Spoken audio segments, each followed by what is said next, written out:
All right, in addition to the pool, we have a hot tub.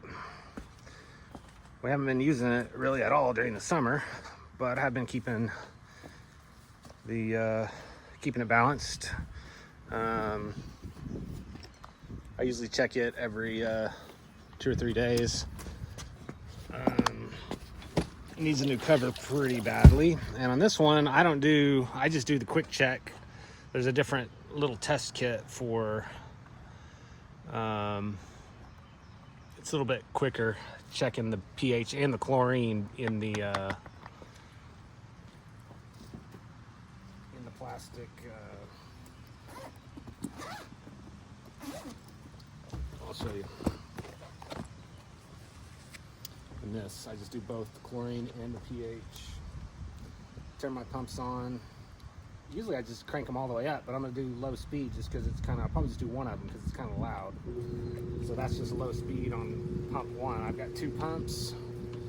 One of them is a high and low speed. The other one is just high, or just a 1-speed pump. So I'll rinse this out a little bit. And rinse out the dropper. I don't know what it's called, whatever it is. And then fill up both sides to top line up here.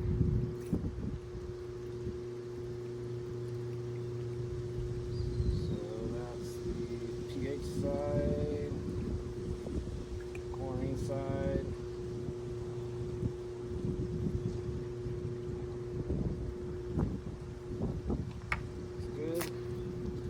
So on this one, same red drop, R0014, 5 of those for pH. 1, 2, 3, 4, 5. And then we did a different one for the chlorine, R0600, 5 drops. 1, 2, 3, 4, 5.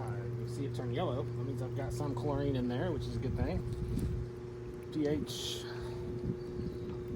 we'll see. The pH in this is usually not a problem. Shake them both up.